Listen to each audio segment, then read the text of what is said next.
So there were some major reproductive rights ballot initiatives last night in Vermont, in Michigan, in Kentucky, in California, in Montana. So far, been a clean sweep for pro-choice voters.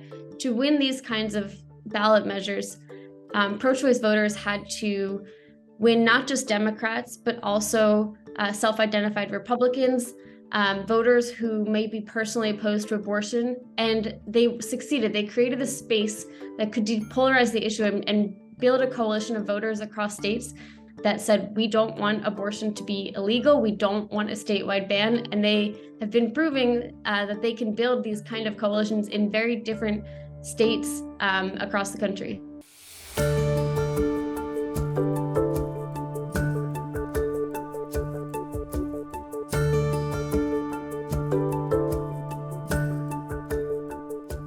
Something that has been very impressive is the really disciplined and careful research and strategy that has gone into each of the different campaigns. So they've been message testing what kind of messages work with certain voters in certain states and what kind of messengers are most resonant. So the messengers that work best in Kentucky are not necessarily the same messengers that work best in California or New York.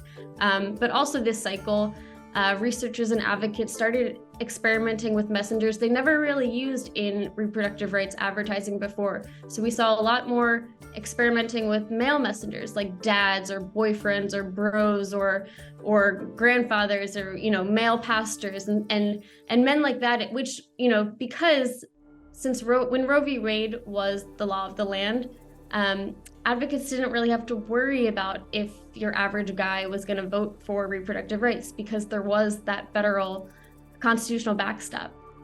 In this new era, organizers and activists are trying to mobilize men, women, non-binary folks, everyone, because they need as many votes as they can to shore up those rights. And so that has led to a lot of new strategies this cycle. And I think we really see from last night that they've panned out. They use language like, we don't want politicians to interfere in our decisions. We want to keep this as a private medical decision between a woman and her doctor. And they did that because on the state level, in these ballot initiatives, they wanted to make it so that a self-identified Republican could feel like they could cast their ballot for reproductive rights, even if they're going to go vote for Rand Paul in the Senate.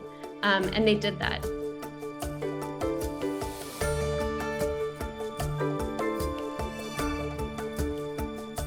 One might think maybe Republicans are going to pay attention to these results and moderate a little bit or try to cater to, to try to reposition themselves. I think it's really not clear yet that they're going to do that. One thing that has happened since last night is that pro-life activists, anti-abortion activists have emerged, and they're claiming the reason that Republicans didn't do as well as they thought is because they didn't take a hard enough line on anti-abortion positioning. The Susan B. Anthony group is saying, Mehmet Oz would have won Pennsylvania if only he made clear what he would do for his pro-life constituents. And so I think it's going to be an interesting pull and tug as we see anti-abortion activists try to flex their muscles and push conservatives even further right, while voters are sending a very clear message that that's not what they want. I think we'll have a much clearer picture of how that plays out in a couple weeks and months.